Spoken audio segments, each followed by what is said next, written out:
So you had a week basically traveling to China for free. What was that like? I didn't understand the scope of it until I really got over there. Mm-hmm. So, you know, like it's crazy because my parents, they went to China too. Like when I tell you my dad and my mom, they were more excited than I was. Like when they first met Stuart, they were like, or Chi, when they first met Chi, they were so excited. They were just like, you guys can do anything. Like the fact that you guys go to the same school and he's from over there, like the world is getting smaller.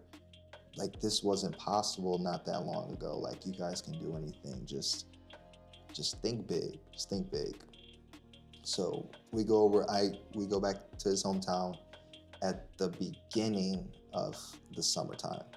So we hop on a flight. We fly out of Detroit. Detroit's like 45 minutes from Toledo. So we just go drive up home, fly out of Detroit, and we go to China, and we land in Shanghai. And the second we get there, I can't speak the language. Like I'm completely at his mercy. And it's like everything I felt of not wanting to deal with him during these times just got flipped right back onto me. It's like, wow, now you're in his hometown and you don't know a lick of anything at all. So we go, we try food, we speak to people. People are like, not excited, but they're just flabbergasted to see me. And they're like, who are you? Why are you here? They thought I was African. They're like, oh, you're not American. Americans are white. Did you see a lot of black people in China? No, I saw one black person. Yeah. I saw one black person the first time I went, and then I saw a black couple the second time I went. Yeah, out of like millions of people. Out of hundreds of thousands. Thousands of people. Yeah. Mm-hmm. So first time we go, I'm kind of at his mercy, and like we don't just go, like we go and we travel. We hit different parts of China. Like we go to Shanghai, we go to his hometown Yangzhou, we go to Beijing, and we go to Xi'an, and we just hit these different spots. He's like, okay, we got 10 days, and my parents were like, they want you to see China. Like you don't just come here just to come here and go to Shanghai. You have to come, you have to see everything. So we stop at his hometown for like a couple of days, and then we just get on high-speed trains and we just go. We just like pinball throughout China until it's time for me to go. For 10 days. For 10 that must days. have been exhausting. It was exhausting, but it was exhausting, but it was like a beautiful movie too. It was like, I'm tired, I don't feel like walking, I want to do this, I want to do that, but look at everything. Like I'm actually seeing this, like I'm actually here, I'm actually seeing this. I'm walking. To walk somewhere where you've never been in the culture is completely different, and there's like so much attention on you. It's weird. I don't know how to even. You're on your top performance. Yeah, I don't have the vocabulary to even communicate how it is that I'm feeling. Like it was just out of this world to go, and it's like everybody's just looking at you. They're like awestruck. Starstruck. Yeah. And that's with every interaction. And it's like, wow, I'm trying this food. Some stuff you like, some stuff you don't like. We went to, I think it was a circus. Even things you didn't think you would like it's beautiful over there. We went to the Great Wall. I remember my parents, they told me when they went in the Great Wall that they literally stopped walking up at a certain point because they were like scared looking down and stuff like that. And me and him go to the Great Wall, and we're literally like running like kids up the wall. Like we're like sprinting, we're like running up, and it's like, yeah, it's steep, it's scary, but I'm like, no, like this is like, I'm following him and he's going fast and we're just moving along. It's a lot of people and we're just sprinting up the Great Wall like 5-year-old kids, and we're just running through, and people are looking at us and they're like, who is that kid? They're so confused, and we're just running through. And that was a really, really crazy experience. He really took me under his wing, and he even showed me like even deeper what service meant, like to serve somebody, like truly. Like I thought that made me feel bad, like I'm not providing enough of a service to him. Because you could have taken him to a train ride all across the United States in comparison, right? Yeah, yeah, yeah, yeah. I could have been a better friend at certain points in time.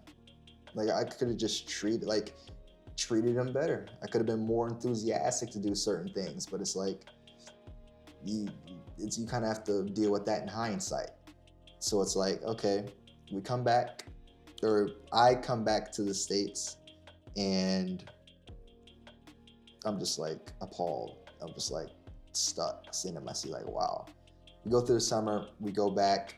He comes back a little bit early, and we live again for another school year. Sophomore year, we're living in Moral Tower, and a lot of people do not like Moral Tower because it's moral. There are two towers, two really, really old towers that I think have been at Ohio State almost for as long as it's been around. Moral Tower and Lincoln Tower. They put a lot of exchange students in the towers. I know exactly what you mean, because my university was very similar. Yeah, the towers are like far away from campus, and they just shoved the exchange students in there. Mm-hmm. And Stuart wanted to room with one of his other friends, but his friend got a single room, and he was like, bro, like, can we room together? I'm like, sure, bro. Like, I'm cool. I live here now. Like, I can be wherever.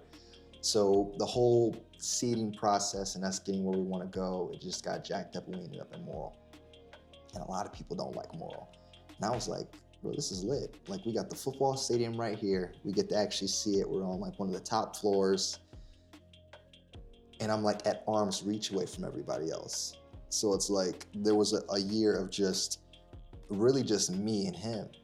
And it was like stronger. Like we spent more time together, and we just did more things. And that was beautiful. I mean, that was crazy. And what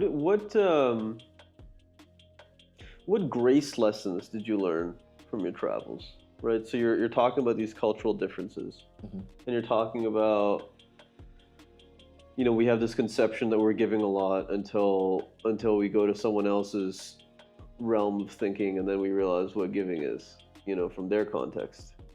And so I'm just curious, like, what are some of the lessons that you took away from not only your continued friendship with this man, but also your experience going to China? Like, how should I conduct myself in an environment that I'm being stared at, or being or not knowing what's going on? Have empathy for people. I just put myself in his shoes. I'm like, you're pouting and you're frustrated because you can't go back home. I can't talk to my family anytime I want to. Like, I can't even call my mom and dad. When we do call, it's like the service is kind of iffy, and it's like we can only talk during this point in time. I got a brother back home too. I miss my family. I miss food. Like, you guys, your food is nothing like I've ever had. I want to eat food from home. Like, imagine getting pulled out and you can't have your favorite food anymore for like a whole year. And it's like nothing can compare. There's something that's good. Like, there's some stuff that's okay. You're like, okay, I can get by, but I can't have my favorite meal. I enjoy my mom's cooking. I can't eat her cooking for a whole year. I can't go to my favorite restaurant anymore. I can't talk to my friends. Or I can. We can play the game together, but it's not the same. You're talking from his perspective. From his perspective. Yeah. So it's like, like my world, like it changed just like that. So yeah, just have grace and put yourself in somebody else's shoes. It's like,